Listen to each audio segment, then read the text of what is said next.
In Florida, the Sunshine Law makes it possible for public records in the government to be accessible to anyone. This means that journalists can get access to every single time someone has been arrested in the state. Because of that, we get to hear all of the most ridiculous stories that may never make it into the news in any other state. Here at TopTenz, we have already done a list on Florida man who is basically the world's worst superhero. But with all things being equal, there are also plenty of stories starring Florida women, proving that there are plenty of ladies going on misadventures in the Sunshine State.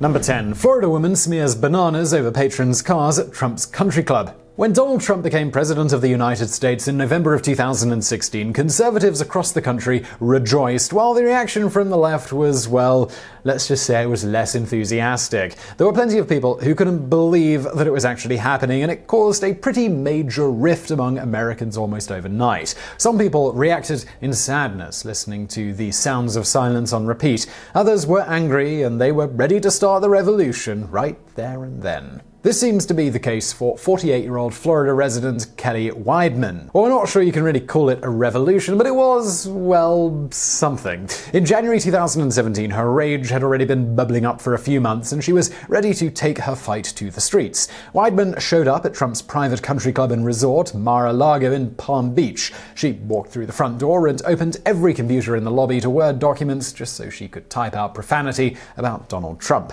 Then she took bunches of bananas from the breakfast bar and smeared them all over the luxury cars in the parking lot.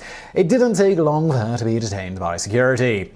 Number 9. Florida woman holds up a postal truck and rides off on a tricycle. On the 28th of December 2018, a 52-year-old woman named Lyda Chrysostom was done with her Christmas break and she was ready for some action. But instead of trying to relax and prepare for New Year's Eve, Chrysostom rode around Collier County on a tricycle ready to cause some trouble. She was yelling and pointing a gun at unsuspecting victims. Instead of trying to commit grand theft auto to upgrade her ride, she pointed a gun at a postal worker and demanded to take one of the packages from the truck. The victim gave her the box, which is all she could fit in the basket, and she slowly pedaled away. Witnesses called the police and presumably described the situation as hilarious, and she was soon caught. Not only was her transportation the same as a 2-year-old's, but it turns out the gun was just a toy. She was arrested and charged with armed robbery and assault with a deadly weapon. Chrysostom told the police she was the one true God and that she could hear holy voices in her head telling her to do these things. Number 8. Florida woman shoplifts 7 lobsters down her pants.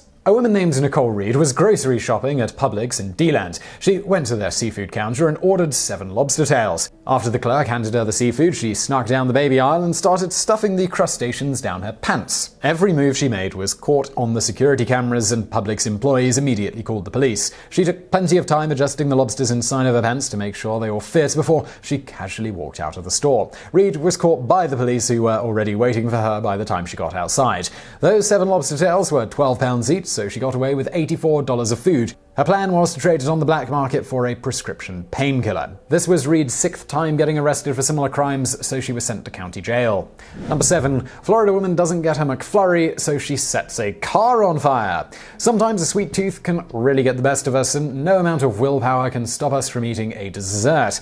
At 12:30 a.m. on March the 19th, 2014, a couple was going through the drive-thru of a 24-hour McDonald's in Jacksonville. The woman wanted an order of a McFlurry, but her boyfriend cut her off, refusing to purchase it for her, presumably because he didn't want her to get fat.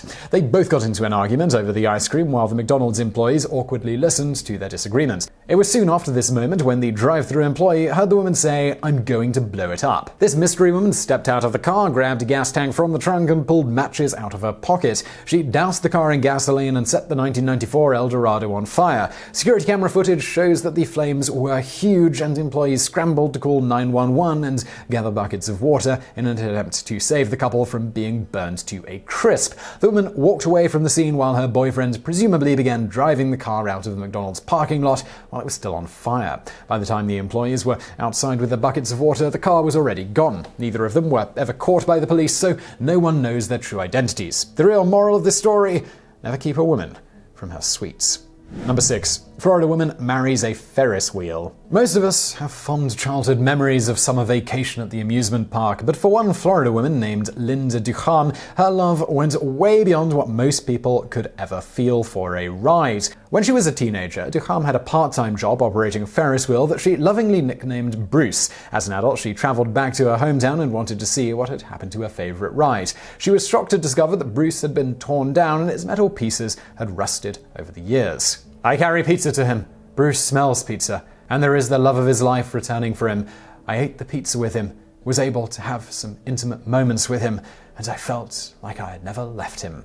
Indeed, she wanted to buy Bruce the Ferris wheel and restore him to his former glory. But she went one step further and legally married the amusement park ride. During a televised interview on TLC, she claims that even though Bruce is an inanimate object, their relationship is very similar to what any other man and woman experience. And I'm just going to leave this entry by saying I don't want to know any details about their honeymoon. Number 5. Florida woman pulled a knife on the man who complained about her farts. Everybody farts. Women are usually raised to try their best to conceal their flatulence because women passing gas in public is seen as unladylike, even though they get gassy just as often as men do. But for one woman in Dania Beach, she wasn't going to let the patriarchy get her down. She was going to fart as loud as she wanted and didn't care what anyone had to say about it. Shanette Yvette Wilson was standing in line at a dollar store when she ripped a very loud and smelly fart. Instead of laughing or politely ignoring that it ever happened, the man standing behind her started to complain, telling Wilson that she was disgusting. She pulled a knife out of her pocket and lunged at the man, saying that she was going to gut him like a fish. Wilson was detained and arrested for aggravated assault. Presumably the legal assault here was the knife thing and not the fart thing, although we can't be sure.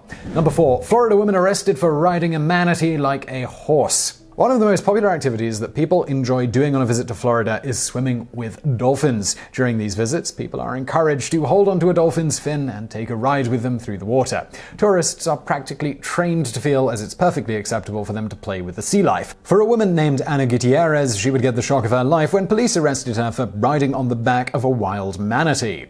It turns out that even touching a manatee is illegal under the Florida Manatee Sanctuary Act and is punishable by a $500 fine or 60 days in jail. There are usually signs posted around the beaches warning not to touch the animals, but according to the St. Petersburg police, there are plenty of tourists witnessed feeding, touching, and riding manatees every single day. So why did the witness call the police on Gutierrez? Well, that's because she's a Cuban immigrant. On the day that she was riding a manatee, someone on the beach took photos of Gutierrez and immediately called the police. When the staff approached Gutierrez and her family, she was taken in for questioning. Gutierrez could only speak Spanish, so she may not have understood that she was supposed to appear for a later court date. When she missed her trial, there was now a warrant out for her arrest. The police showed up to Gutierrez's jobs at the Sears department store where she worked as a cleaning lady. They asked her to step outside and arrested her in front of the building while her co-workers watched. This was so humiliating that she felt as though she could never go back into work again. According to Fox News, she is the one and only person who has ever served time for violating the Florida Manatee Sanctuary Act. Number 3. Florida woman arrested in her booby-trapped home.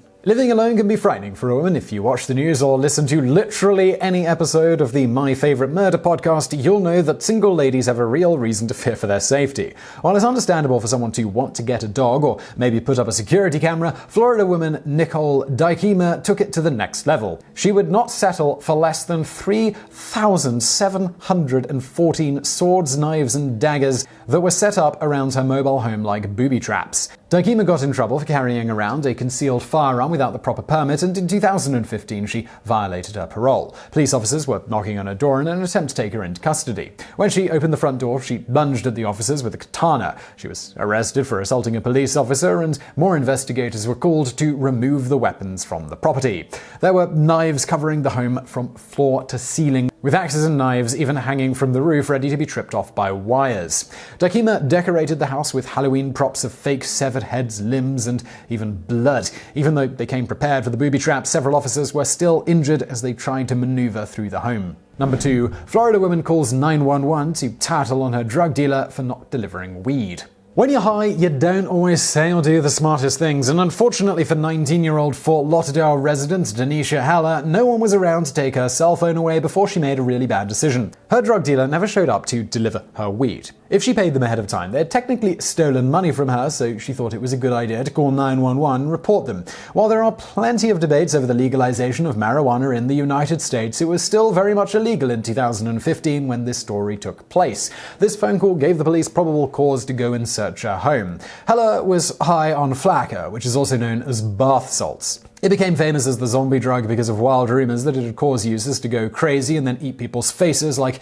a scene out of The Walking Dead. When the police found a bag of the drugs in her pocket, it was enough to arrest her for possession of narcotics. Number 1. Florida woman caught stealing in a won't be caught t-shirt. Some people are incredibly confident in themselves for absolutely no reason, and there is probably no better example of this than an incident that took place in Tampa. 2 women stole $1,500 in perfume and cologne from a beauty store supply chain called Ulta. The security camera snapped a photo of the suspects, and one of the women was wearing a t-shirt that said "Won't be caught." Detective Larry McKinnon was outraged at the audacity of her t-shirt and told the local news. He stated, "We'd like to prove, with the community's help, that she is not untouchable, that she will be caught, and she will be placed where she deserves to be, and that's behind bars." Funny enough, though, she was right. Even though their faces were clearly visible in the security footage, and they even knew what kind of car she drove, the 2 suspects were never turned into the police. Since this happened in March of 2015, it's not very likely that we'll ever see either of these Florida women behind bars. So I really hope you found that video interesting. If you did,